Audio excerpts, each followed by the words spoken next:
Uncle, you ready? I'm ready. All right. I don't even know what episode this is. It's probably like 122. It's kind of wild that we're already at that. In like This is your years. episode over. I mean, this is your... I think this is the 122nd. And this is a big one, Uncle. This is you. This is a big one. So, for everyone that doesn't know, my Aunt Susan did this, I mean, with Mom probably like 4 months ago, I would say now. I forget when that one came out. But that was the one we shot at the office. Right. Yep. This is her husband, so this is my favorite non-biological uncle, as I call him, because right. So my mom has two siblings, Susan, Ray, and then my favorite non-biological aunt is Aunt Linda, which hopefully we'll do the podcast someday. Favorite non-biological uncle is Uncle Gerry.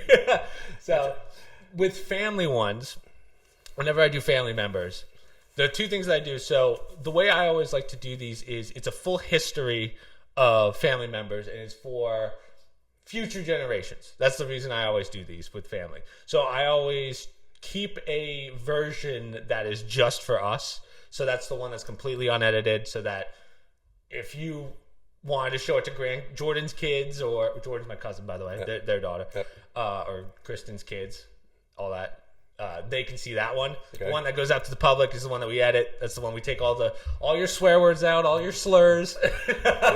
Won't be maybe slurs, and don't ask me specific dates. I'm not good on dates. Trust me. That's fine. So. Well, I've heard them on the golf course, so I'm like, oh man, I got really dates or the swear word. Both. But so I want to do kind of like a full family history. So actually, it's almost been a year now since you told me your family history, which I never knew. And I always thought it was interesting. So I kind of want to go through the whole, kind of like, not just from birth. I don't need the fourth score and 19 whatever. But kind of like a full family history of like your brothers, what you did. I know you didn't go to college, but all that stuff. And then to where we are now. So I'm going to let you kind of take it away, but I'll kind of guide it a little bit. Not so much an interview. I mean, it's a conversation. Right. So, So, born in Lake George? Is that how that works? First, where we start? I was actually born in Glens Falls, New York. Glens Falls. Yes. Okay. It was 1965. Oh, right. So your mom's age, which is, well, I won't say mom's age, but you guys can do the math. Yes. So, yeah.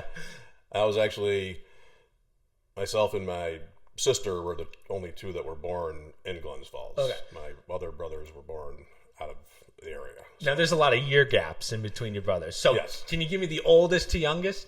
My oldest brother, Tom, who has passed away, would have been, I think he would have been 76. So that's, how many years is that? So that's... I'm 59, so it's roughly... I think he's going to be... Way to give away mom's age.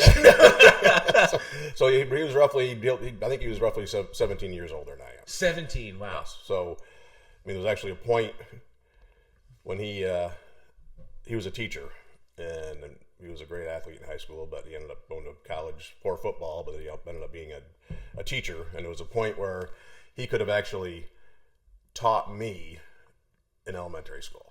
Oh, wow. That would have been... And he passed up on that opportunity because he didn't think it'd be that easy for me to call my own brother Mr. Knapp type thing. So that was a South Glens Falls school, but he ended up getting a teaching job in Hudson Falls, which was like 5 miles down the road. Oh, okay. So, and he spent his whole career in the Hudson Falls school. So Tom was first, then how old? Then brother Jim, there was like 3 years difference between the older brothers. So my brother Jim is 73 right now, I believe.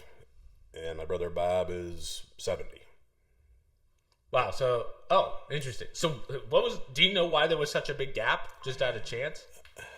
Well, then there was my sister's 6 years older than myself. So I think the first 4 were kind of planned. then there was that gap for me. So it was like, that might have been not necessarily a mistake, but it wasn't as planned as the original 4. Right. So it's, were you always close with your brothers? Because when you have an age gap, like the one thing that I always say about Mike and I is Mike is 9, we're almost 8 years apart, right? So it's always kind of, not that I'm not close with Michael, but there's kind of a little bit of a dynamic difference in the sense of it's almost like a different generation, like everything he went through and versus what I went through. Right. I'm going to assume you had that if you had that big of an age gap. Well, it's almost similar with my younger daughter Jordan and myself, and Susan, my wife, is Jordan growing up, her friends' parents, we were almost the same age as her friends.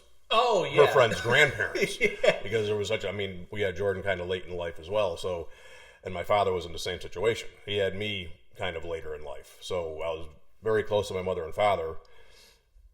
But like my older brother Tom was almost like another father figure. Gotcha. Complete respect for him. But I mean, we played golf together and did everything together. And that must have been very confusing in the sense of, right, you're born and he's going to college, essentially. pretty, yeah. I mean, he was like I said, I was 17. So, like I say, he was a very high school athletic star, very good in football, basketball, baseball. And he went to Ithaca College for football. Fortunately, blew his knee out and had it was a pretty short career for football in Ithaca. But so I never actually saw him play. I mean, I just heard stories about him. Yeah. The legend. Because they moved here at a time where he actually went to the same high school I went to. Right. And believe it or not, there were still teachers teaching that taught him, that taught me. Yeah. And there been coaches. I mean, it was like, not that I had to live up to it, his reputation, but it was kind of they knew how good he was and expected. How many teachers were like, there's no way they could be related? It's been 17 years. Well, that's like me saying, you're still teaching? Yeah, that's true, yeah. I had a couple teachers like that, too, who taught like kids' parents that I went to school with. And most of them were so old they couldn't even remember. They just knew the name, and they're like, I think I had him a century ago. You know? Oh, yeah. I mean, like I said, he ended up teaching in Hudson Falls, and we passed away at the funeral, whatever it was. So the parents of some of the kids that he had taught, he actually taught as well. So parents and kids came to pay their respects. And they both had him as teachers. So it was kind of a wow. So going back to kind of like, were you too close, even though there was such a gap? Yes. Would you say you were? Yeah. I mean, again, when I was younger, he got me involved with golf before I got involved with anything else, because he'd be like the first guy to go out at a place called T-Bird Country Club or Bay Meadows in the Glens Falls area, and him and his buddy Dave, they'd be the first ones out. They'd be out when the sun was coming up. Oh my God. And occasionally he'd let me come with him and just walk with him, hit an occasional ball. So it was like, hold my clubs. Yeah. I got actually too small to carry his clubs, I think, at that point. But yeah, he was, and I'd go sleepovers with him and his wife. And we were very close, but it was a brotherly relationship, but it was also like almost like a fatherly type thing. Would you say it almost replaced the relationship with your dad, or would you say it was kind of almost similar, like having two dads? It was similar. I mean, again, there was quite my father. I mean, it wasn't like he was old, but we played catch, stuff like that.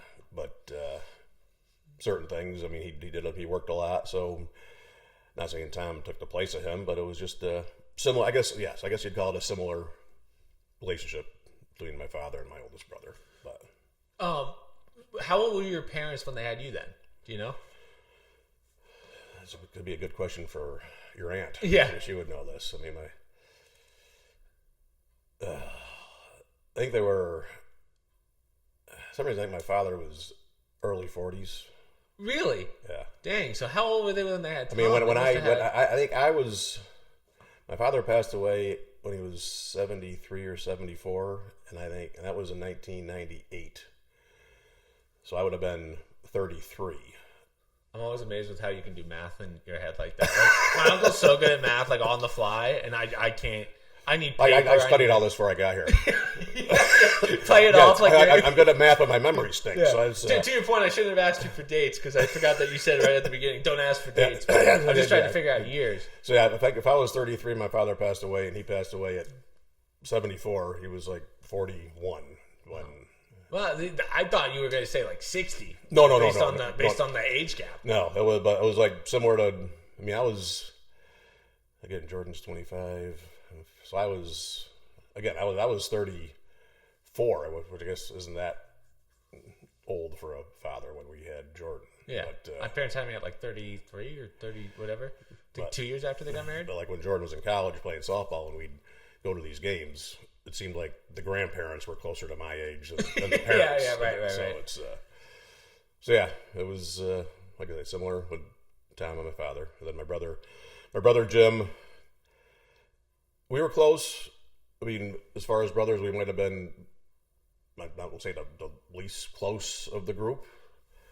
He was a good athlete in high school too. He went to South Glens Falls, and he was a very good basketball player. Then he went to a couple different colleges. Went to one in Florida, which was I was old enough. I remember going to visit him in Florida with my parents. That was back when the long hair was in. Oh, yeah. He had a van. He was like your basic flower child, hippie type guy. Right. But so everyone had their own sport, sort of? Like actually, we were all pretty much three. I mean, back then, now you look back, you say, boy, I wish I had played golf back then. Right. It would have been something I could have gotten better at, but we all played the three main, baseball, basketball, football. So was it ever like you guys would all play something together like basketball and it was like Tom was too good or Bob was too good to play that sport? Like it wasn't fun? Probably the only thing we ever played together was after I got out of high school, we played softball. Oh, right. We were on the same softball team. Yeah. And they played softball forever. I mean, they actually, through my father's business, K&J Electric, they actually played semi-pro baseball. The three of them. Really? Yeah, they had a semi-pro baseball When team. you say semi, is that like the farm league sort of? Well, it wasn't that high up, but it was like a step below, like a farm league thing. It'd be something where you might have people look at you possibly, but it was more of a to maybe move you up on a yeah. practice It's almost like the elite college. I mean, it's like it was just guys wanting to play baseball, but they might get recognized possibly, and eventually they actually started playing fast pitch softball, men's fast pitch softball, which I wish I had been around to see that because they used to travel for that. I guess that was pretty entertaining. So it was, but yeah, we all basically had the three sports thing, and then as we got older, we all played golf together. So it's a little bit of more of a sport where if you all start at the same time, it's kind of fun, right? You said Tom started when you were young. Tom probably had the most experience. Or most, he played longer than any of us, and I mean, he was a guy that would go out in the snow, he'd go out in the rain. If it's slightly too hot, I'm not going. Oh yeah, or he'd be the type. If we had a tea time, we get to Queensbury Country Club. It could be a downpour, and we'd all be sitting on our vehicles, and Tom would be just looking at me and Bob, and like, "Are we going?" And we're like, "It's pouring out." And he didn't care. I don't mind going out. I don't mind going out, and if it starts raining, I might finish. But I was never one big on starting in the rain. It could have been a hurricane. Tom would want to go out there and play golf. Yeah. So when Mike got really good at basketball, like junior year of high school, to the point where it wasn't fun to play with him anymore. So that's why, like, we don't really have like a family sport anymore. I would say, like, obviously if we want to play basketball, we could do 2-on-2, but even Dad's starting to get his aches and pains afterwards, so it's not really worth it as much anymore. But like now it's more so just shoot around together rather than play together. I kind of wish there was a little bit more of a competition, a little bit, but I like, were you guys competitive with each other? I'm going to assume so. Like who you're trying to win? Yes. Yeah. And clubs being thrown. Oh, occasionally there'd be a club tossed here and there, and the other three would chuckle at him. And I mean, my brother Jim didn't play as much. I mean, it was a lot. Myself, my brother Bob, and Tom would play. We were the members. Jim didn't join anywhere because he ran our supply house, so he was where Tom was retired. He could sneak out. Bob and I, we were working 7 to 3:30. I mean, we could sneak out and get to the golf course by 3.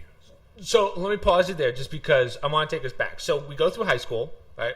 Now everyone's done with high school. So you don't go to college. You go to. No, I actually I went to college for 2 years. Oh, you did do the 2 years. Yes, so I got an associate's. Oh, that's right. That's right. Yeah. You told me. And computer. Science, right? Something, yeah, computer science, yes. Computer something. That's how much we use that major. And actually, I got whatever you get for having like a good grades. Whatever you get for that, I got that, and I used that for about a week, and then my father really wanted me to get into the electrical. He didn't want me to go to the apprenticeship school. He wanted me an engineer. So the thought was, my 2 years, I'd transfer and then go for an engineering degree. And I just I'd had enough of school at that point for some reason. So I continued school through the apprenticeship, which is a 4-year program. Right, but at least you're learning something that's toward a career path rather than history Yes. or whatever your prerequisites are. Right. So I did go for 2-year degree. Then I moved on to the apprenticeship, electrical apprenticeship. So you did because you did go as an electrician, or like that's what the apprenticeship is, right? The apprentice is it's actually like almost like on the job training, Right. And it's like you have to go to classes 2 nights a week for 4 years, and then you have to work full time. Gotcha. That's So your father owned an electrical company. Yes. So you start. What are you, like 20? I was I mean, technically, yes, you were I probably graduated when I was 17. Yeah, so I was maybe just before my 20th birthday. It started because it actually kind of mimicked the school year. So we started up in like September. Gotcha. So I think I might have turned 20 my first year apprentice. So who was part of the family company? It was my brother Bob, myself. Bob went to Rider College. He has an accounting degree. So he went to college for 4 years, and then he went to the apprenticeship. And then myself, I did the apprenticeship. So we're in the electrical contracting side. My brother Jim, I think he has more of a business degree with the colleges he went to. So he got involved with the supply house. Okay. So That's right. So the way it worked. Tell me if I'm right or wrong. You had the electric company, and then your brother, man. And so did your father own both? And then Yes. Okay, gotcha. It wasn't So too separate. the dates were. He's bringing up the dates. I think the K&J Electric was opened in 1962. So I was born in 65. So K&J was around 3 years before I was even born. And then he opened the supply house, I believe, in 74. Why is it called K&J? That's a long story. I think my father kind of, no one really knew. The K was for Knapp, we believe, and the J was for a partner. I think it was for Joe. I'm not gonna say the guy's his last name, fine. but cut I it think out my anyway. father ended up. I think he ended up buying him out, and he just kept the name. So I okay. think K and J were initials, Gotcha. and then he just when he bought them out and just like ASCO. I think A.S.K were initials, and this CO was like company or something. I'm not sure of the whole. Gotcha. A lot of these things went to the grave with my father, so it's. But he eventually bought everybody out, and so he owned both outright. So. Oh, gotcha. So the supply company though is still part of K&J. It's called K&J, or is it? No, the supply company is still ASCO. Okay, gotcha. K&J was the contracting. ASCO was the supply house. God, okay. Basically it was. So when you own the contracting business, you have to buy materials. Yeah. And you're obviously you're paying for a markup and whatnot, and they just kind of was like, well, why not have the best of both worlds? I'll open up a supply house, and Do both. other contractors will buy from us as well, and then K&J had to buy the supplies from ASCO. It wasn't like ASCO gave us the materials to do the jobs, Right. but it was just something he did, and he was an accountant by trade. My father. Oh. So he just got into this electrical field. I think he worked for an electrical contractor in Ithaca, possibly. And when he moved here, it just he kind of started the whole ball rolling. So, What's it like working for family? Was it fun, or is it kind of like a? it was. And I mean, like really working for family in the sense of you're seeing each other every day. Yeah, Probably. I mean that's probably a reason why we remained as close as we have. I mean, none of us left the area. My brother Tom he was a teacher, so he wasn't involved with the business, but he'd go to ASCO and work at the store when he got done teaching after school, or mainly on weekends back then because he was also a coach. So when he retired, he worked at ASCO full time. So after Tom retired, I saw my 3 brothers every single day. Right. And Bob and I worked a lot together. Was your sister involved at all, or not really? She was. She unfortunately passed away as well, but she was involved with the business a little bit. There was a lighting room.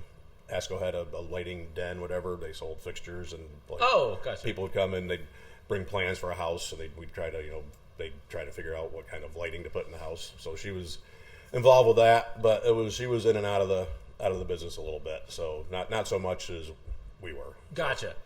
But you were actually kind of like, at what point are you in the field doing stuff? As soon as I became an apprentice. Oh, okay. So it's that quick. Yeah. That pretty much when you're an apprentice, you're guaranteed work, but you're almost guaranteed. I was guaranteed work because my father owned the company. Right. I mean, otherwise you have to. It was a union shop, so you have to go by the union rules, which usually people go to the union hall, sign a book, a job comes up, you get a call, try to get it, and they call you, whatever. So, but usually an apprentice, they try to keep on a job site just for experience. I mean, that's how you get your book learning when you go to school, but being on the jobs, you're supposed to get your hands-on stuff. So I pretty much, as soon as I worked with my brother before I became an apprentice. It was like summer help, stuff like that. So I've been doing it for... Now, I was going to say, like, when you were in high school before you did the apprenticeship, were you still kind of working off the books, you know what I mean? Well, I was probably in high school, and I was probably working more at the store, at the supply house, like doing deliveries and just... Right. Because I was still in school, so it wasn't like I could go after school and work at ASCO, where I really couldn't do that. I couldn't show up at a job site like at 1 o'clock in the afternoon and start doing electrical work. So it was kind lunch break, go to do your lunch break. Gerry's school here. Lunch. Yeah. And you did that for a long time, Uncle. Oh, yeah. How many years were you in that business for? Well, I got in when I was 19, and I'm I'm somewhat retired, but I'm still. I still pay my union dues, so I got like 57. Dear God. So, plus on top of what you did at the actual company, it's probably like 60, right? Jeez, Uncle. So I was, and we spent a lot of time under paper machines. I mean, I was lucky. I did a lot of work in medical device facilities, which were the complete opposite of working under a paper machine. You go from working in the grime of a paper machine to working in clean rooms in a medical place. So it's hold on, wait, let me do the math. So you said you've been in that company 57 years, or no, couldn't be 57. 37. Yeah. So it's probably more like 40, not 40 total if you add high school and then whatever you did probably growing up. Yeah. You know? Yeah. So, and so as you were saying, jobs wise, did you ever travel out of that Lake George area, or were you pretty much all local? We had some road trips. I mean, we had one account. It was a can factory in Saratoga Springs, which was, 40 minutes away. We did a lot of work there. That's still pretty close in the sense of it's not like you're going. But we did some work for some paper companies that we've been to Indiana. We've been to Vermont. We did some traveling to. A lot of times they'd move machinery from one facility to another. Right. So we finally came up with the company's approval that it'd be a lot easier for us to go unhook it, have somebody move it, and have us wire it back in. Were there any like fun jobs? You know what I mean? Like, or was it like you liked it so much that every job was fun, or were there? Some there was some. We worked at cement companies that were very. They were freezing cold in the winter, hotter than hell in the summer, and always dirty. Those were ones. Those are ones you really didn't care if you did or not, but it was work, so you'd go do it, and you'd do a good job. But like a lot of times, that was like I think our superintendent was like, and he was an old timer that was hard nosed, and he even said this one cement plant we worked at. He goes, the best part of the day is looking in that rearview mirror when we're leaving this place. Uncle, when you retired, what did it feel like? Because as you said, you've been doing it for almost 40 years. You retire, and then now it's. You still wake up at fucking 4:30 or whatever it is. Yeah. It's. But I don't know. It was a. There was no big parties. It was. My brother and I did it at the same time, and I don't know. It was a weird feeling. It was just like a relief, or was it like? I guess it was not having to be somewhere at a particular time was kind of a nice nice thing, but it was still. You kind of lost the structure. I was used to. You get up at 5:30. You have to be at work at 7. 9 o'clock you take a morning break, noon you take lunch, Right. out at 3:30 and on your merry way. So it was a structured day. I mean, a lot of times since we were the owners or the superintendents or I don't even like calling myself a boss because the guys that I worked with were probably involved with the business longer than I was. I was like the youngest one because we had the same group of guys for many years. A lot of them retired from our same thing. Wow. They worked their whole career with us and retired. Knew you when you were a kid. Yeah, so it was more of a respectful. It was a friendships, and it was just that's why I kind of missed the guys that I worked with. I missed the guys that we worked for when I retired. So it was a bittersweet type thing. But it was time for me to. I was ready to try something different. It's good when you run a business, kind of like a friendship, a little bit though. Like to your point, the respect's there, but it's not like you're bossing people around, right? Especially if it's people that, as you said, are older than you or have been there longer. And one of the reasons you're the boss is because you're the old boss's son, right? I mean, yeah, that's. I mean, you got to have to be in the authority position. You got to know what you're doing, and you got to have some respect as well. So it's plus when you've been doing it so how many years were you in it before you owned it with your brother? I never actually. I won't even say a silent partner. It was. See, when my father passed away, he left everything to my mother, and so he died in '98. I think my mother passed away in 2007. And when he left it to her, my brother and I were making payments for K&J was making payments to my mother to try to almost buy it from her. Oh, gotcha. And that's how she got her income.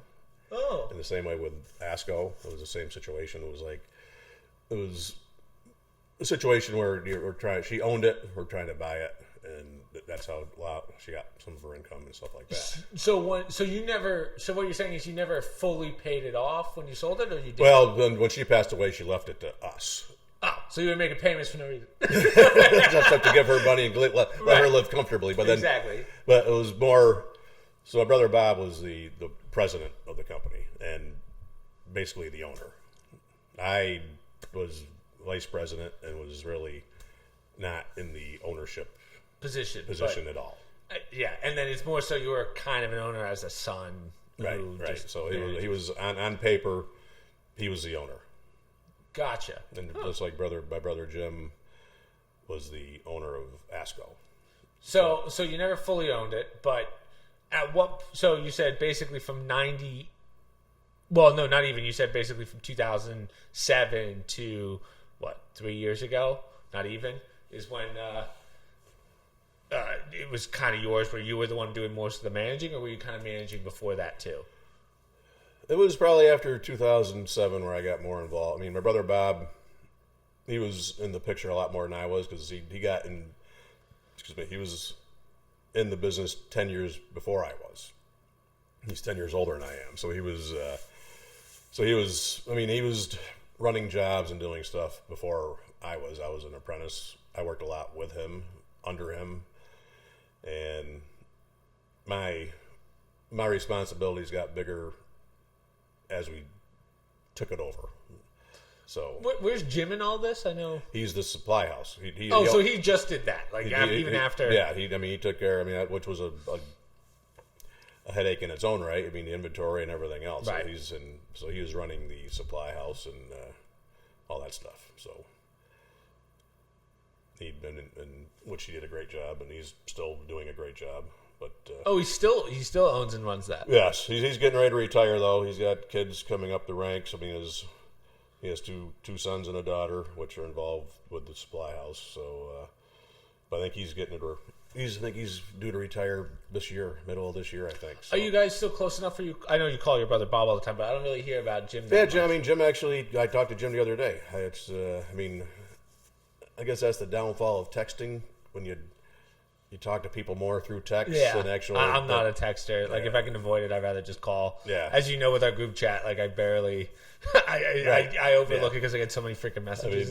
Sometimes, I don't get as many messages But it's like, but my brother Jimmy called me the other day just asked how things were going, so that was good to hear from him. So it's and Bob and myself, we text a lot. We don't speak a lot. I mean, not that I haven't been back in New York in a while, but usually if I go back, we try to play golf. You know, if it's the right time of year. Right. Yeah. Golf season in New York isn't quite like the golf season. Do you miss here. New York a lot, or do you just miss that family's there? I miss the family. I miss. I mean, New York, where we grew up, which you've seen, Lake George, the Adirondack Mountains. I mean, it's beautiful. It's a beautiful area. Yeah, all time. But it's just through the year. I mean, the winters suck. Yeah. I mean, it was like I might have skied when I was younger, but I mean, I didn't do a whole lot in the snow as I got older, except snow blow it. So it's Ken and Mike were talking about going snowboarding, like when I was up there in December, and I was like, guys, listen, I'm 28, which isn't that old, but like one injury is all I need. I'm just like, I'm good. To me, that's basically as you get a little bit older, that's what you got to think about. You know, if you got to go to work the next day. Yeah. I mean, with our profession.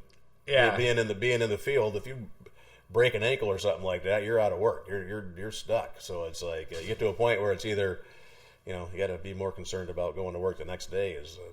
Yeah. So you actually have two daughters. You have Jordan and then my cousin Kristen, who I haven't seen Kristen in. We were talking about it. I haven't seen her since Jordan's confirmation, like 10 years ago. Really? Yeah. So I'm excited to see Kristen. Yeah, that's right. I mean, she was here. Well, it'll be. Come this summer, it was two summers. I mean, she was here in the summer of 22, right? 23. Right. Yeah, because that's before I moved. Yes. And she's doing well. We're hoping to get her back. Up here since she lives in Florida. Yeah. Instead of down here because she's not in New York anymore. So yeah, I would like to get her back here. I mean, she's does the school thing and she does a lot of voice lessons. So just trying to find time for her to get here, and she has cats. Yeah, so it's like I mean, I'm fine with watching the cats. You know me, throw them in my apartment. I'll hang out with them. So I'll have to get her back up here one of these when it gets warmer, obviously. Yeah. So Kristen being far away, because for the most part throughout my life, like Kristen was always nearby, but I never really saw her. How often did you see Kristen when? Oh, so first off, without going into detail, you were married once before, had Kristen, and then Jordan's so technically Kristen's my step cousin. Right? Or half cousin? I don't know how that works. Yeah, there's I'll just say, let's say cousin, but yeah. Yeah, I call her cousin. I've never called her half cousin. So it's so I was married before she was born in 1990, so she just turned. Was she 6 years older than me? Almost. Yeah, she just turned 32. No, she'll be 30. She'll be 30. Her birthday is December 1st, so she'll be 35 this year. From the perspective of Kristen and Jordan, right? From a raising perspective, going through what you went with Kristen in the sense of you didn't have exactly joint custody and you would see her sometimes, being more so in Jordan's life. Was there like a how am I going to do this differently? Because you didn't know how to raise. Well, you knew how to raise Kristen, but also it's a very different dynamic than Jordan, who is your daughter. Well, they're both your daughter, but you know what I mean. One that's in the house all the time, you see all the time, even though you were working for most of the time. But yeah, that's a tough one too. I mean, because they're to my understanding, they're both very different people. They're different, but there's a lot of little idiosyncrasies that you see. Jordan will do something and just reminds you of Kristen instantly, and I mean Susan sees that too. It's like, my God, it's like listening to a record or something. Really? I wish I knew Kristen better so I could see those, because I always love seeing stuff like that. But I've only known Jordan as softball for the most part, and just how she is as a person from spending time with you guys all the time. So just so everyone knows, for what is left in the podcast, I'm over at your place twice a week, Wednesdays and Sundays for family dinner. So that's when I see Jordan. And what's today? Sunday. And I'm going to be over here. So we're having Caesar salad tonight for dinner. What? I was about to get so excited and you just ruined my day. There you go. And I think your grandmother wants, she's big on these, those little green things she likes to eat. Those Brussels sprouts. Oh, Grandma. No, actually, I wasn't gonna spoil the mood, but I think we're having corned beef and cabbage tonight. Oh, okay. That's not terrible. You like corned beef? Susan said you love the corned beef, and don't have to do with cabbage, but yeah, we got a nice piece I'll of have corned to bring beef. my Thousand Island. And you can always make a sandwich out of the corned beef. I make my own special Reuben without the sour cream. Yeah. So it was a different situation. Yeah, with Jordan, again, you're right. I was with her every day. She went through a lot of injuries. There was a lot of sports. So it was a whole different. I'm not gonna say different. Not a different relationship. Obviously, no more or less love for either one. Yeah, of course. But it's just I was obviously a bigger. Should I I edit that so that it's like I like Jordan more, but I guess I was a bigger part of Jordan's life growing up and life because I was there, Yeah. So how with sports? So Jordan hasn't done the podcast, but I mean, you got into D2 softball. So D3. Yes. Could have played D2, but D3. Probably could have. Yeah, if she didn't have so many injuries, I think she could have gone on D2. With your crazy schedule, like work-wise, how'd you have the time? It was I was at a point. I mean, she just turned. She's 25, right. So I was at a point in my career that I could not play games, but I could work more hours certain days. I mean, so she went to college 3 hours from our house. I did not miss one college game. I know. Except when it was COVID. And then I snuck out and I parked in the parking lot where they couldn't see me and I watched her play. But, just a matter of hopping in the car, going, and coming back home that same night and going to work the next morning. So I just, but a lot of people don't have that. They can't do that because I was pretty lucky with my, not my schedule, but my situation because being in the family business, I was able to do that. So I always am very grateful when I look back on my childhood. Like, Dad worked down the street, so Dad was always home because I grew up with kids that their parents worked in the city. They never saw their parents. Right. They had a maid or someone that, like, they had nannies or babysitters most of the time. Yep. So Dad was at everything. Dad was a coach for most of our, at least basketball years, and baseball too, growing up. But yeah, there is something to that. Like, it is definitely a blessing that you were able to do that. Yeah, I mean, my parents, my mother definitely went to like all my high school games. My father went to the majority of them, but I coached Jordan up through the ranks through travel. I mean, not so much travel ball when she was little.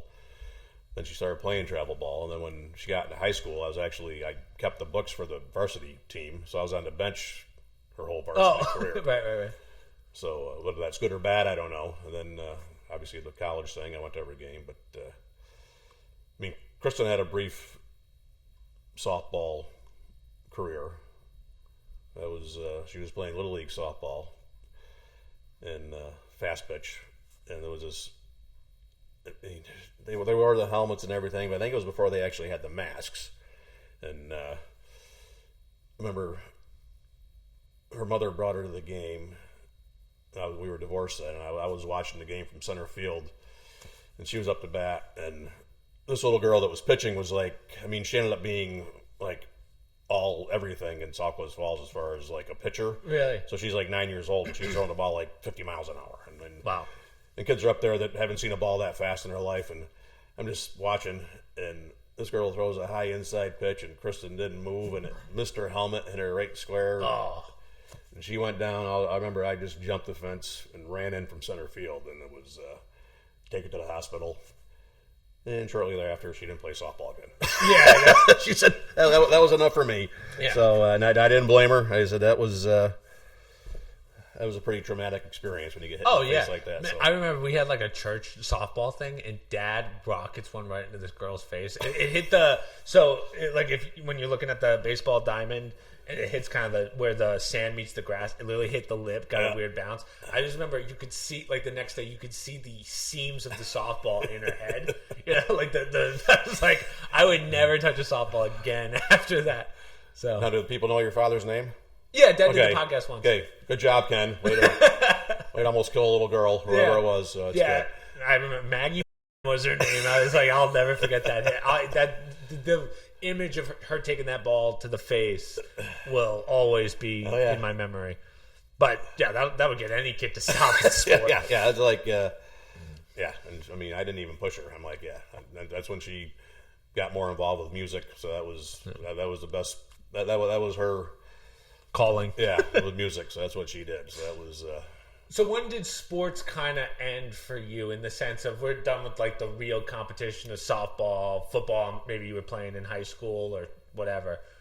Like now it's pretty much just golf. Yeah.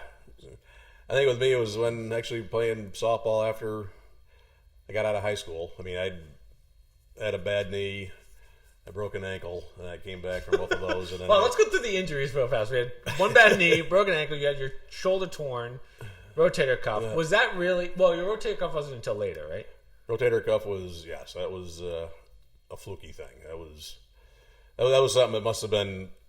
It was going to happen at some point, and I was actually loading the truck for Jordan for college, and I just picked up something, and I heard it just snapped. So it was you felt it? You were that was like a non-contact, that was just wear and tear. Yeah. That's all that is. Yeah. So with your knees, I guess, was that when you were like, okay, I think sports are done? Yeah, knee was actually in. I played my senior year in basketball, and I hurt my knee.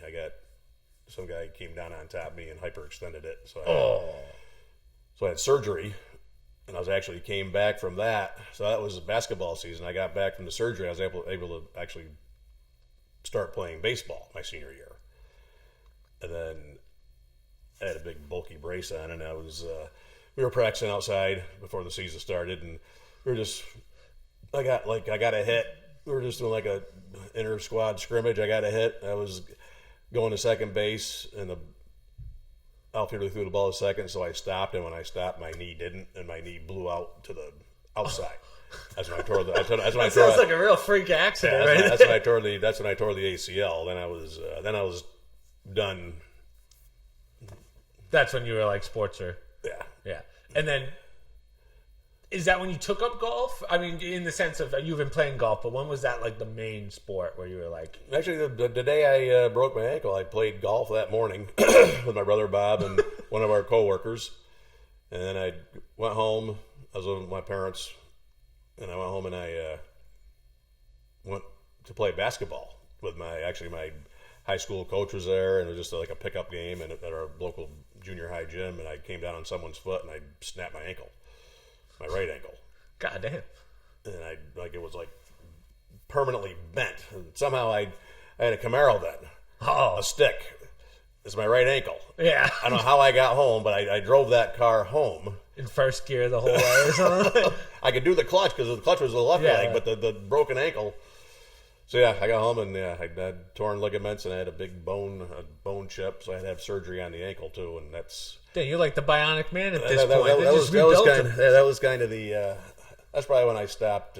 Actually, then I played softball, but that was short lived. And then you just lived vicariously through Jordan. Yes, but basically yes. It was like that's a good way of putting it. I harassed her for at least many Jordan years. liked it. Like, can you imagine if you were like your kid didn't like the sport, oh, yeah. the parents trying to live vicariously? And she must have loved it because if she did something wrong, I wouldn't yell at her, but she knew I wasn't happy at times, and she just kept coming back, and she kept playing. So like I can't imagine like a lot of people when they don't like the sport. Like those kids will just they'll half-ass it because dad's just yelling at them all the time. Yeah. But or get burned out. They play too much and they get burned out from the sport and everything. Like I remember because when I was playing baseball growing up, I remember like one of my maybe 8 to 10, like the parents that were like, my son's going to the MLB and they're treating him like he's going D1 tomorrow, like he's skipping high school. Yeah. That was insane. Also, my generation, and I'm sure you saw this with Jordan, everyone's on some kind of like Black Diamond team or whatever they want to call them, where I remember in high school, if you weren't on the specialty, I forget what it was called. It's like, I forget what the place was called. I've been there a couple times, but if you weren't playing for them, you weren't playing on high school teams. Like they would just sit you. So I don't know how much you saw that, but it becomes, from what I'm told, as someone who didn't play baseball in high school, there's a lot of politics involved almost. Yeah, it got to a point where with Jordan, you got more notoriety. You got seen more playing in travel leagues than you actually played in high school, especially in New York because it's such a short season. softball season in New York is minimal, so you got to play in the summer. You got to get on these travel teams, and you're more apt to get noticed on a travel team than you are in a high school team. When Mike did AAU and for basketball, and if I remember right, it was like a game every other night or something. Oh like yeah, that. yeah, that's a big commitment. I was in college when he was starting that, so I didn't really get to see it. But I just remember every time I'd call mom or dad, it was like, "Oh, we got a game for Mike," or "Oh, he's got a practice," or whatever. Which at a high school level that makes sense, but this wasn't for high school. I was like, "Geez, this is pretty serious." Yeah. I mean, even Jordan's travel. I mean, once she started playing high school, the travel kind of went away. I think. She played high school ball, but prior to that, when she was younger, it'd be like a 4-day weekend. It'd be like you'd be going to. We went to Cape May. We went a lot of different places for the softball stuff. Florida's the Disney trip. Florida was great because of the that was the college. That was her college. Oh, that's right. Yeah, so we go to Fort Myers and they'd play 10 games in Florida for like the preseason every March before the season started. Here. Did you ever get the bug where you? Well, I'm sure you did, but you're like, man, I wish I could play again. It was. I don't know. Like you say, you live through your kids, and it was. I was just happy watching her for a change instead of doing the books or coaching. Of course, your Aunt Susan's going to say something different because it didn't change. If she struck out in a college game, you'd see me walking around the field, pissed off that she struck out, or if she make an error. Well, you're like that in golf too. You just walk around, yeah. We get done golfing. I got to take the cart back so I can walk. I got to do a little. Yeah, I'm always scared to go golfing with it because if it's a bad day and I'm getting hit, I'm like, oh, I'm stop. I'm not your punching bag. Yeah, there was did you meet Dalton? You ever meet Dalton? I have not met Dalton yet. Yeah, no. it was like he was a guy that before you moved here, he was part of our foursome. Yeah. Well, so real fast. So this is the uncle that I talk about when we're talking about golf because Mom and I talk about golf on the podcast now because whenever we play. Okay. So we have our squad. We got Tom down the street, our friend Tom, not brother Tom. We got Tom, his grandson Garrett, me, Uncle Gerry. Yes. So. And before Chris got here, before he moved here, Garrett's buddy Dalton would play with us. And Tom told me one day, he's like, Dalton's scared to death of you. I'm like, what? Yeah, Uncle Gerry. He goes, man, when you putt, you're so intense when you putt. And but but he loves it like when you swear or when you shit on Garrett or when you say, he sees your funny side, but boy, you really intimidate him when you putt. Which is funny because I always tell people like my Uncle Jerry's the nicest guy in the world. I don't know how you can be intimidated by my uncle. Occasional F-bomb here or something like that or something. The racial slurs that I hear from you on the course, Uncle, I'm like, geez. I know we're in the South, but goddamn. If you don't get upset with yourself golfing occasionally, I think there's something wrong. Well, I guess if it's your main sport and it's what you guys like to do, like that's the only sport you're playing, I get it. But I'm not that competitive. I find it fun. I definitely like it. But considering how much you guys play, I definitely can see why you would get intense. Years ago it was a lot worse, and that's when the clubs would fly occasionally and stuff like that. But that's when you play a lot and you expect a little bit more out of yourself, and then all of a sudden you have like a what the hell kind of shot was that? Yeah, when you're shanking them in the woods. Right. That's nowadays. I'm happy if I can get through a round without losing the ball. That's I'm still working on that. I'm almost there. That's like a triumph in itself. That's what this is. In my golf watch, you just got to be able to. It's what you couldn't zone it in on a golf ball in the woods. It'd be like a radar. One of my $1 trillion idea. I'm surprised no one's made like trackers are so small nowadays. I'm surprised. Like Carolina Colors, which is our golf course. On the carts, it has the maps of. Yep. So I'm surprised they haven't done trackers for the balls, so that on that course you could find your ball. But you'd have to get special balls that they give you, and then God knows you'd complain about the balls, the weight. Yeah, it's like the dimples or something wrong with this ball. But I would think someday that will happen someday. I'm sure. I'm surprised that's not more of a. I'm surprised no one's thought of that already. And there must be a reason. And a good reason to do it would be to keep the pace of play going. I mean, a lot of times people are looking for these golf balls. It's like, buddy, it's a $1 golf ball. Let it go. That's why I love when Garrett comes with me, like drives with me, because he's got the eye. Like he can find one of my golf balls in the middle of the woods. I'm like, how the hell did you see that? I mean, Dalton had a good eye for finding the balls too. It was, but yeah, I hope I get to meet Dalton. I know he was here for Garrett's wedding. Yeah, I mean, I wasn't invited, Garrett. It's cool. That was a good time. Garrett's a good kid. He's expectant father here coming up pretty soon. So I should have him do the podcast at some point. Yeah, you should. You should get him involved. And Dalton, I mean, Dalton was at the wedding, and he wants to come back and play some golf with us again, which would be a good time. But he's a good kid too. He's an Ole Miss boy, so I guess as Tom always said, I don't know if he started at Florida State and ended up at Ole Miss. I don't know if Ole Miss is like the party college of the country or something like that. So Garrett knows how to Dalton knows how to enjoy himself without a doubt. Yeah, from what I've heard. What's funny about Tom? So, how old's Tom? Tom is 70. He is. I don't know if he turned 70. He's 70 now. I don't know if he's 71. But he looks 90, right, Tom? Tom's actually in Jamaica right now. Yeah. So Tom's living a good life right now. At least this week. He's out of this frigid North Carolina temperatures. But I always talk about with Garrett, like, so Tom uses what's called hybrid clubs, which I've never seen before until I'm not big into golf, obviously, but his hybrid clubs. You should get more involved with golf. I'm trying. You hit the ball well. I mean, even Tom says that. If he could ever get his chipping and putting down the way you drive the ball, he'd be playing very well. So me? Yes. Oh, I'm trying. But Tom, I've never seen hybrid clubs before, where basically everything's a type of driver. Looks essentially. like a wood. Yeah. But Gerry and I always watch him hit, and I'm like, man, when he was back in his 30s, he was probably hitting bombs, right? Because Tom's played pretty much his whole life as well. Oh yeah, right? yeah. I mean, he's got some health issues with his feet and stuff, so I think he took quite a bit of time off. And I mean, I met Tom. Tom actually sold us the house here. Yeah, and that's how Susan just happened to call a real estate agent when we were looking for a house in North Carolina, and Tom Timperio, I probably should have said his last name, but Tom. Tom wouldn't care. Yeah, Tom. What is he going to do? Sue me? I dare you, Tom. I know where you live. Tom answered the phone, and he showed us. I mean, a number of houses he showed us and the homework he did, and so we spent so much time here, and I'd make trips back by myself, which is wild. You would do the 12-hour drive, which is nuts. We just became very good friends, and we've continued to be friends, and that's pretty much how I met Tom, was trying to buy a house. So he just become a great person.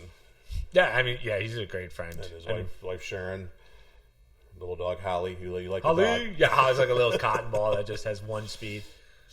So yeah, they're good people, and we just become great friends. And I think he grew up playing golf. He has quite a. I mean, you got to do this with him. Oh, I'd love to have Tom. There's a man with some stories in the background. His different careers. I mean, he's done a little bit of everything. But I think he lived very close to a golf course, because him and his father used to go play after work. I think he played a lot, and then a couple health issues. But then when I moved here, I'm not saying I got him back into the game, but I think having me here gave him someone to play with. Yeah, and he started playing more often. Now he's got. I mean, which is amazing. So he lives on the third hole of the second hole, and yet he still sucks. So it's like, well, he's good at that hole. That hole is the only one he's good at. But it's he's got an advantage. He can go outside and practice. Yeah, he just walks over and hits the ball back and forth. But there's a man that just keeps the ball in play. I mean, and when he hits a good drive, it goes good. And like I said, there's a guy if he loses a ball, it's unusual, because he doesn't get in trouble. So you could, as I said, because of his injuries, he can't hit as hard and far anymore. And I think those hybrids kind of give him a little bit of an advantage because they're hollow. I don't think I could hit those. For some reason, I hit irons better than fairway woods. But this is like a bag full of. I mean, people know that hybrids are like little mini. Well, most of my viewers, there's a 9 hybrid. My viewers are gamers. Most of them, I posted some. Okay. I posted the other day because we always do a podcast question. Do they know what a golf club is? Yeah. Okay, we're not that far. Oh my god!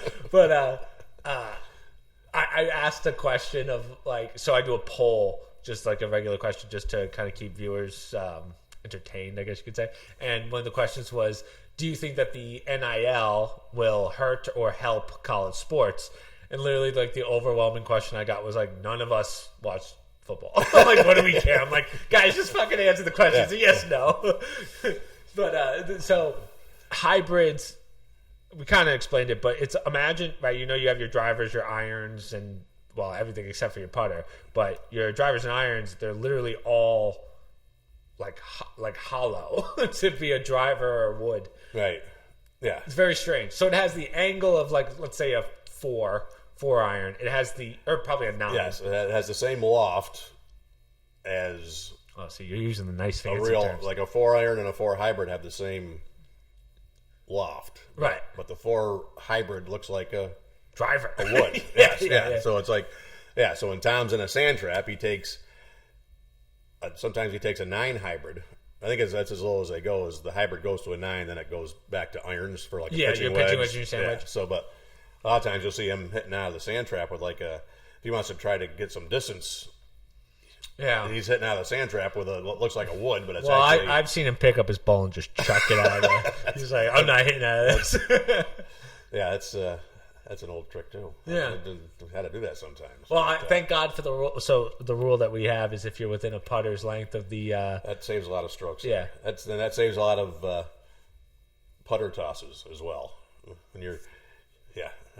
If I missed all these every time, I'd be going. Oh, you'd be putting divots in the green. I don't hurt the green. If I throw it, it's going to end up in the fairway somewhere. But it's probably better than my drive usually. But you got to start taking Tom's clubs and chucking those. I know. Well, again, it's always fun golfing with you guys. I like doing it. I'm sure I've golfed once with Ken back at home. But those guys are just kind of drinking the whole time to the point where they're not, like, they can't hit straight anymore. That's how many they're drinking. So, that doesn't really... Well, I guess I'm a little competitive enough. Did you play with Kenny when he was here? Yeah, we played as a group. Kenny played, then Michael played the next day, right? Did you play with Mike? Yeah, we played with Mike when Okay. When was it? Oh, that was Grandma's birthday. Yes. The 90th birthday. I think Kenny played... Mike only played once, right? Yeah, maybe twice. But I know Kenny played. I don't know how much Ken's playing now. I think I might have him beat now in the amount I play. But Kenny always says I like Carolina colors, but he says when you play on the Miami ones, it's different. Like there's definitely something to it. Plus, I think some of those, whatever course he plays on, some of those are almost like 500 yards or a little more. I don't know what ours are, but I don't think there's any over 400 yet. Yeah, some of the par 5s are in the upper 400s. Yeah. Usually a par 5 is usually close to 500 yards, really. But it's, I mean, here, if we played different tees, they'd be that long.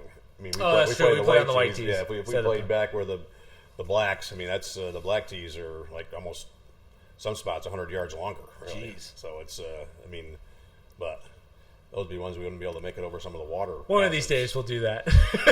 We better buy more golf balls. Yeah. So we do that. Yeah, but as I said, it's always fun playing with you guys. I definitely... I like how there's somewhat of a competitive nature to it, but it's not like so competitive, but it's also not so laid back that no one cares. Yeah. Like that's the problem with Kenny's crew, no offense to Kenny. But sometimes I feel like they're a little too relaxed with it to the point where I'm like, this is kind of a waste. Now I'm just, you might as well just take me to the driving range. Yeah, and it's not, actually here is fairly reasonable, the price. I mean, it's like, it's like $31 for 9 during the week and $35 on weekends. I mean, that's for 9 holes. That's comparable to what I was paying I was usually a member in New York, but that's what you're paying in New York as well. So it's, you pay $50 for 18 holes is not a bad, but it's still money. So yeah, you're out there playing, you want to do your best. I mean, you don't want to get blind and not know what the hell you're doing by the 4th hole or something like that. Yeah. Well, then if you start losing golf balls, it's even more expensive. So it's like you get the expensive ball. I got the little ship rollback balls or whatever they're called, which I'm fine with. Okay, hold on. Where did those balls come from? I don't know. They're your old. My husband brings a bucket of balls. Now, hear me out. I haven't lost any in a while. That's when you finally started looking for them. Yeah, there was a point where I was like, let me just hit this. I'm not looking for them. That's what Tom If said. Garrett's not there, I'm not looking for I him. mean, Tom was like, we just got to follow these two around. They leave their tees on the tee bags. They leave their balls in the fairway. I don't lose tees anymore. I'm good about that. The only time I think it's been a while since I really lost the ball, except for the one that went in the water the other day. But usually And that was the one we thought we'd find. That was like plugged right on the bank. But yeah, the one. I guess the way I see it is like, let's say I lose 2 balls, but I randomly pick up 3. Yeah, that's my version of math. That's a fair trade. That's a fair trade-off. And usually, the ball you find might be better than the one you lost. Yeah. So how are you? So with the retirement stuff, how you liking it in the sense of, we kind of talked about it in the beginning, but you do have kind of the freedom to do kind of what you want. I know you want to get back to work. And, Yeah, I need to start doing. Yeah.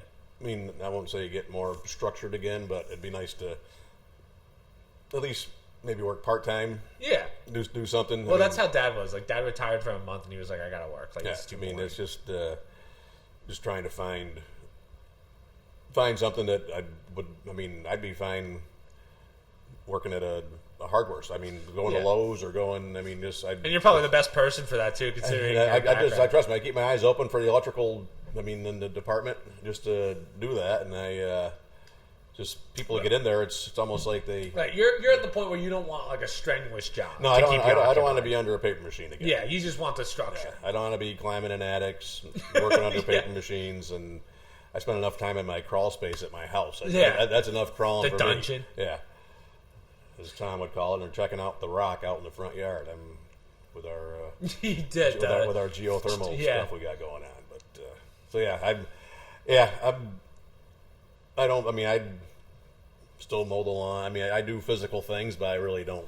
Would you say you do that to keep yourself occupied more so, or to get away from Grandma? But sorry, Grandma. I mean, I enjoy the mowing, and I've gotten to a point where I'm doing the bushes too. I mean, we got some great people around here that if I need like some like major pruning done or like doing the crepe myrtles or something like that, I got some great guys that do work and or painting. I'm not a big painter, but it's I try to do as much around the house myself as I can, and not make things worse. Not break anything. Yeah, I struggle to hang posters, so that's like I'm screwed in that regard. Yeah. Once they come, I'll put them up. I got these really cool posters, which would be good if we do more podcasts in here. That at least be that look on the back wall. But you're gonna get more. You're gonna get the frames for them. You think? Yeah, the frames come on Tuesday. Okay. So they're that size over there because I had to test it, and that would be a good back. Yeah, I would like to do that. So hopefully when Mom comes in a few weeks, we'll do a podcast on here. Actually, we can get you. I'll get you a Yankee one. You put a Yankee, Yankee poster. Oh God, you're trying to take over. You're trying to get me stabbed. Oh, you know what's funny? So I met a kid the other night because at my gym, and we talked for like an hour and a half. I don't know why, but everyone down here is a Yankees fan or a Mets fan or Northeast fan. I'm like, hey, aren't you guys supposed to like? Like, I'm not a big sports guy, as you know, but like, really, I mean, they're talking about getting an MLB team either out of Charlotte or Raleigh. I heard rumors of that. I mean, right now the closest you got the football team. I mean, they're again, it's like my Charlotte. Whoa, is this? Wait, why can I not think of the team? I have no idea. Not Panthers. I'm still thinking about my sister's daughter's name. I can't think of that either. Panthers, right? No. Carolina Panthers. Yeah, so they're so that's. But there's the closest baseball team is probably the Braves. Atlanta's a big baseball team here. Yeah. Did you think when you came down here you were going to be like that one Yankees fan that everyone's going to hate, and then you realized everyone's a Yankees fan? I mean, that was. If it was, it was. I mean, we used to vacation in Maine, and I'd wear my Yankee stuff. And in Maine, everybody was a Red Sox fan. Yeah. So I mean, it's more, unless you get an ass, it's more of a fun thing. You know, it's people. You know, let me tell you, I said this on one of the podcasts. I think I did it with Dad.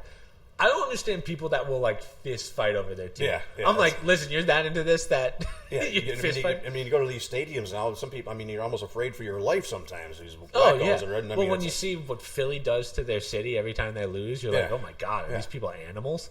Yeah, bonfires and they looting, and it's like all because your sports team, just because Eagles lost. Well, that should be when they play today. Eagles play Tampa Bay. Is that tonight's game? Still a little pissed that you beat me in our fantasy by a freaking. I got fourth place. You got third. Whose fault is that? Listen, I blame DraftKings. I blame Michael for not reminding me to do my auto draft. Auto bench. When you didn't bench Saquon and he wasn't even going to suit up. And I was the one that was telling. No, well, I said yeah. But I think it still would have been close because you didn't have anybody on your bench that would have. I mean, Saquon was getting 40 points a game. I mean, you could have got someone at least getting some points. I think next year. Yeah, that's what Tom and I mean, this is just a fun. I mean, that gets all for fun, but this is like just a 10-man thing that we got Chris involved with this year, and yeah, Mike's involved too. Yeah, Mike got involved, and we just hopefully Mike wants to do it again next year, but it's more.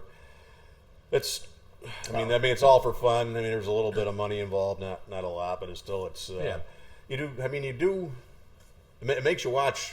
It does. The games. It keeps you more interested in the games. I've definitely gotten more into football because of it. But what's weird is, and Dad says it best. Like he says, it's tough to watch. Back when Kenny and Mike were home, it's tough to watch or enjoy games with them because they don't really care who wins. They just care if their player. They're looking for a player. Yes. Yeah.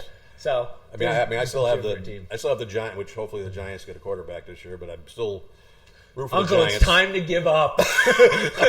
I'm not into football. I know it's time to give up on the Giants. They just need one decent quarterback, and it'll turn things around. But I'm not sure this is the year to get one. But but they got the NFL Red Zone, so when you get this fantasy stuff, I mean that's the prime. I mean they show highlights, and if you got, I mean that's a good thing to watch. And here I never see it unless the Giants are on prime time. If they're playing Philly or Dallas, if they're at the Sunday night game, they don't televise the Giants here unless they're on prime time. So that's how I see them is through the highlights on Red Zone. So yeah, I mean the Red Zone's cool, but I just can't I can't. Like Nancy was telling me, Grandma's trying to watch Red Zone. I was just going to bring up your grandmother with like. Even I was like, wait, which game are we watching? Because it goes by so fast. And usually, we were watching it when she was on the phone with Chuck and we couldn't hear, like we muted it. Yeah. Or on the phone with Mom. That's not Chuck. Yeah. And even I was like, oh God, with no sound. Like, what are we watching right now?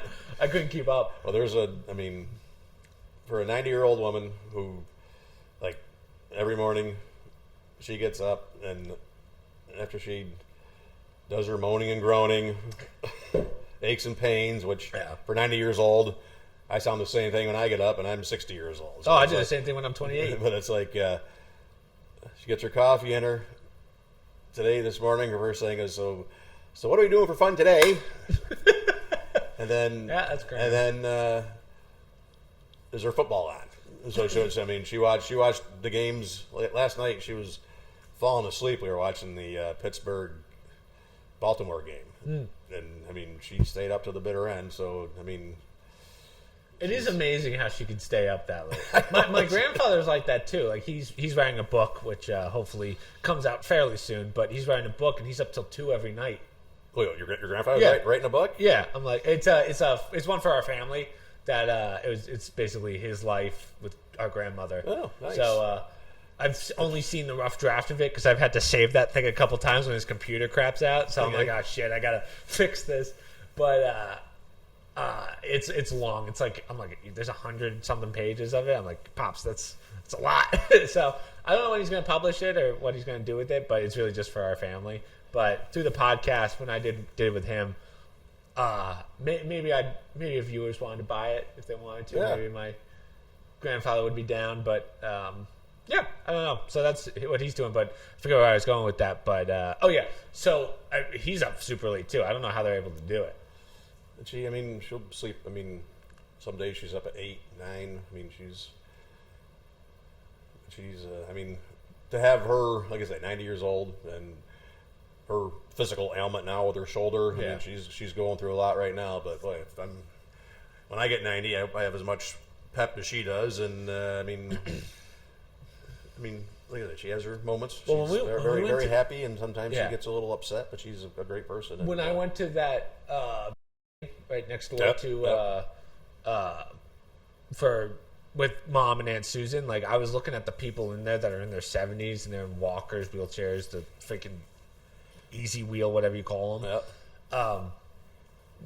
you look at grandma and you're like, man, she's 30 years older than these people and still doing well. Yeah, and imagine if she didn't shatter her ankle a few years ago and the shoulder now. If she didn't, we'd be contra dancing right now or whatever the hell she's into. Square dancing, she'd have something She's going always on. pushing the square dancing and the contra dancing. We're like, okay, you gotta let it go. No one's doing that. And you're in your pin money, whatever that is. I'm still not sure what that is. Grandma will say some things, but It's more like, for me, it's the lottery money. Because oh my god, grandma with lottery tickets. That's an addiction right there. you're like this when we, so now we got your grandmother, she picks one Mega Million game and one Powerball game. So the other day, I took Jordan out in the garage. I stuck the sheet for the Powerball on the dartboard, and we shot darts at it. And whatever number we hit was the number we played. Oh, okay. Tell me you won. We won $4. Yeah. And then last night we actually had the first two numbers, but two numbers in whatever drawing was last night. You got to have the Powerball or the Mega Ball involved, so we got nothing last night. So You're telling me darts could have been life changing. I think darts. We're going to do it again this week because I can't pick them. If you can give grandma something to do, like stuff like that, like she loves stuff like that. So Well, plus her and your Aunt Susan are working on a jigsaw puzzle now, which is oh god, mom does the same thing. Yeah, so and it ends up just being mom doing the puzzle. that's kind of what it looks like now. But Grandma goes out and she'll I call her mild mother-in-law dear is my nickname for her. What do you call her? Gabi? I call her G-Ma. G-Ma, and I think Jordan calls her Gabi or Gabby or Gabi, I guess. So she has multiple nicknames, but so Susan's working on the puzzle, and she has your grandmother like sorting the pieces out for like colors, like get all the blue ones here and try to get the things. So she's working on the puzzle with her, which is good. But yeah, she still wants to go out and do stuff. You walk her out the driveway, down the road a little bit, and well, it's good for her to move. You don't want to be stationary at 90. And now I think she has her first. I think her first physical therapy appointment is. I think your mother will be here for that. Yes. So we've talked about it on the podcast, but our grandmother shattered her shoulder, and unfortunately, we found out this week it didn't exactly heal right. Yeah. So if you're looking, which is expected for a 90-year-old. Like the doctor said, he showed up. It's like the ball is supposed to be in the socket. Yeah. So basically, to my understanding, if this is your socket, your shoulder's supposed to be like that, but it's more so like that. Yes. So it's like the part that healed, the round part healed in the wrong spot. I guess is what's boiling. So it's like instead of being at like 100 degrees here, it's like at 180 degrees up here. So it's like it's right. But they still say she can get some mobility back, which I mean, basically, Well, I think a lot of if you can get it up right now, she doesn't have a whole lot of this, right?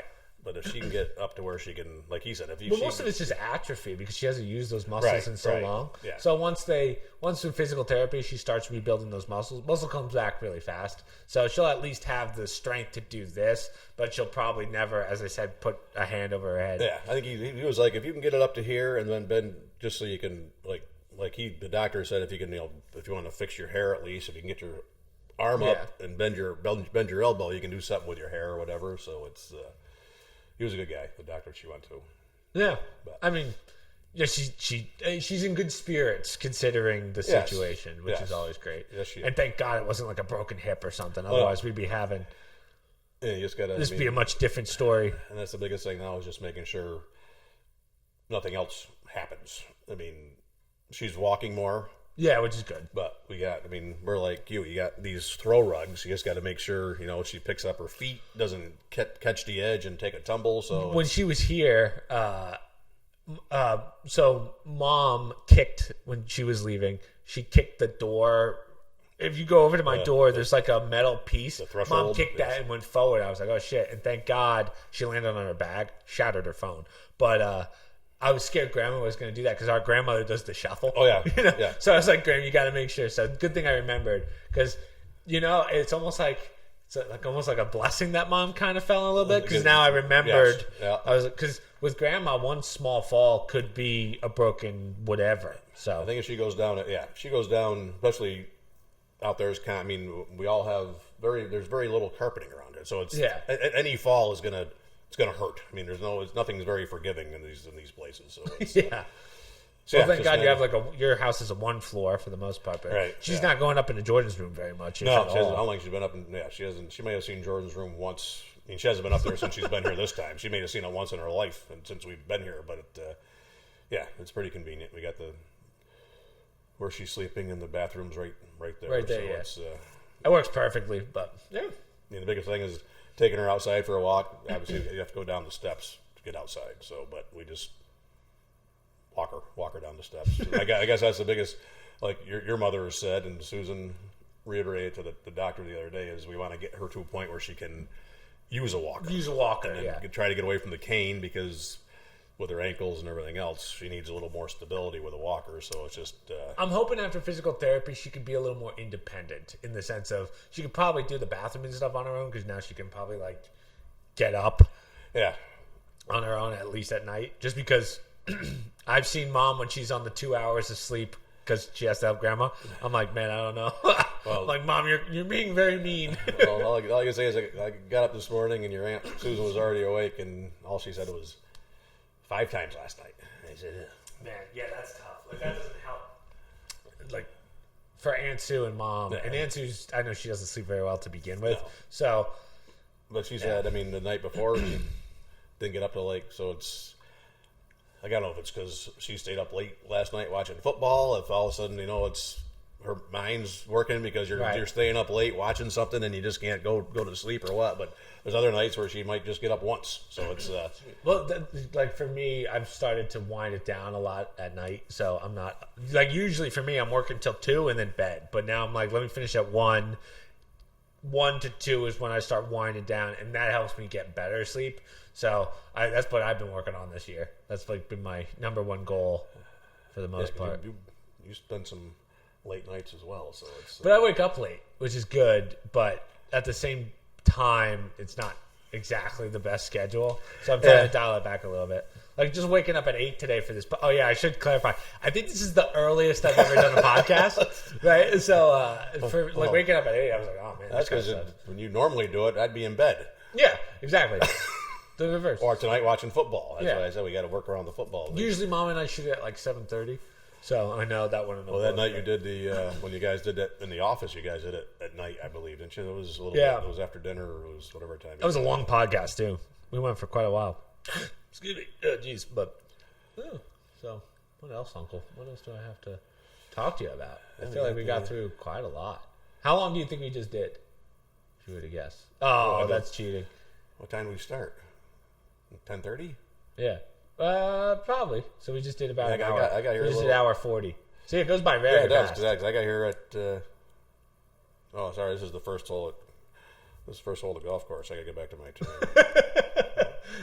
That is a cool watch. I like that it does that. Yeah, and it's got the pedometer on it, and it's got the stopwatch. I mean, I'm trying to get a little better shape. Chris is trying to get me in a little better shape after first year. So How you been doing? I've been walking. I've been watching the. Haven't been. Of course, I never ate a whole lot, anyways. But again, my downfall.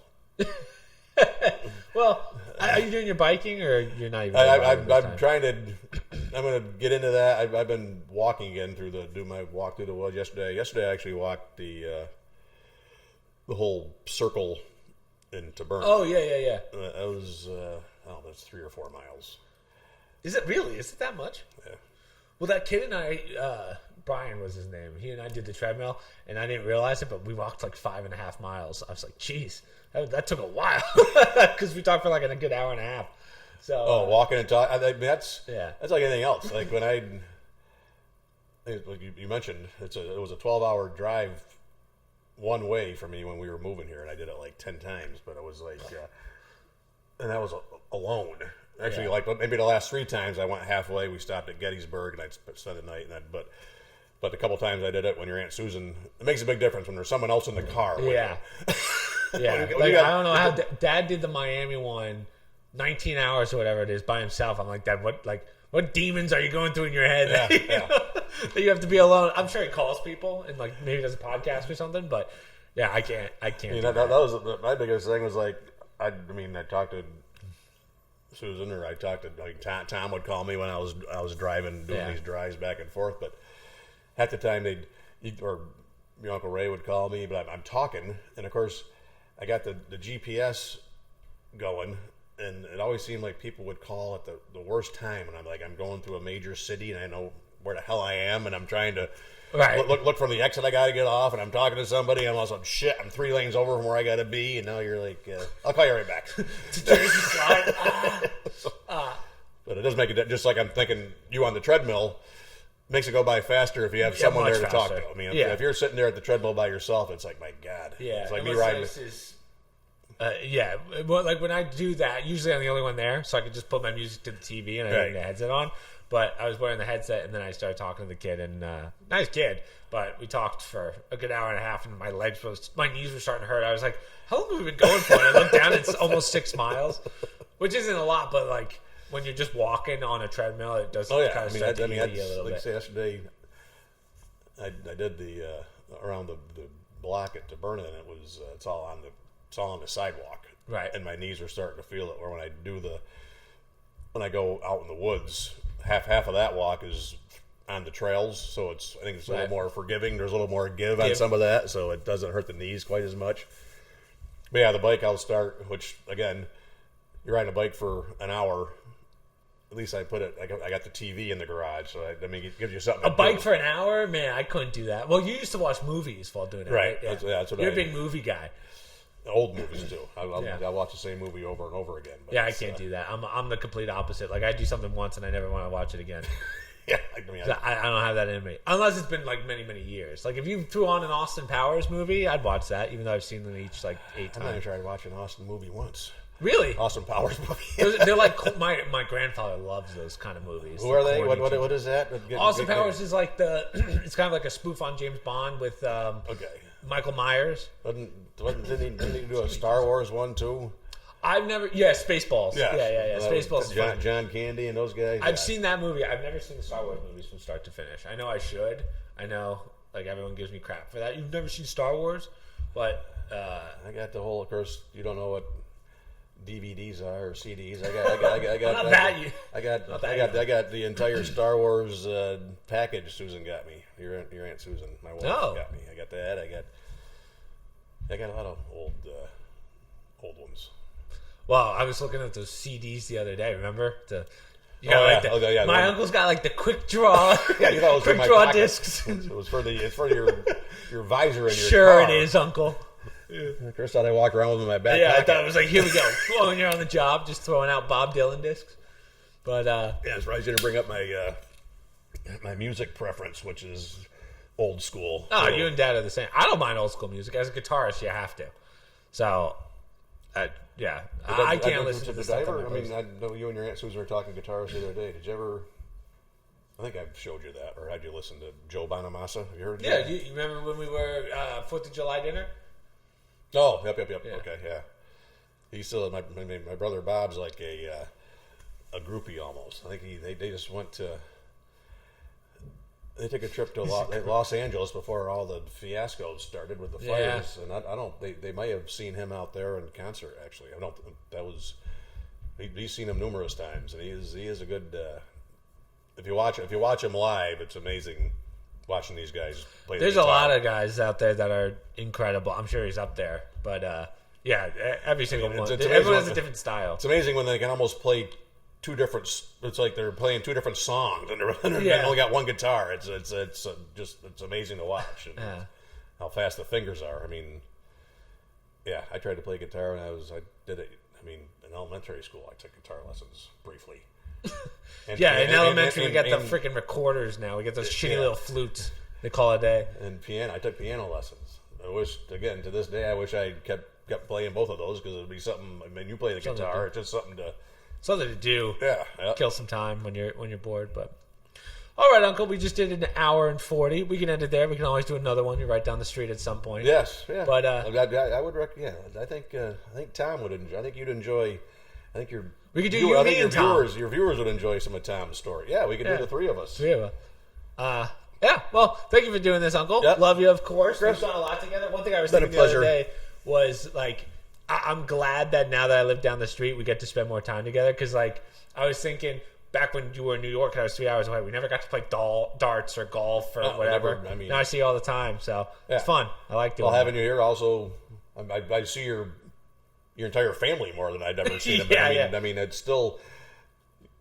Your mother and father are further away than they were in New York, but we see them more often now than we did when they were in Jersey and we were in Glens Falls. So it's and it's I like it. You get your brothers here. And, I do like it here, which is nice. Like I was scared that Kenny kind of talked me out of it a little bit in the sense of there's nothing to do down here and whatever. But because there was nothing to do that I was used to, it's nice trying new things like the golf that I've been doing with you, darts, of course, and then just hanging out with you guys. Yeah, I mean, it's and again, if your grandmother had her way, you'd be going square dancing every night. So.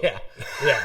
So, well, thanks again, Uncle. Well, it's always Chris, fun doing this. Yes. I'll edit this down, and then I'll send it to you, and then obviously I'll keep the original footage for whatever. All right, so, sounds good. Only things I have to promote, guys. So hold on, let me think about this. It's been a busy week. So obviously all the shorts, all the videos. The live streams, go check those out. Social media, promo code, stream links, Discord down below. And that's pretty much it, Uncle. So thank you. All right. Thank you, Chris.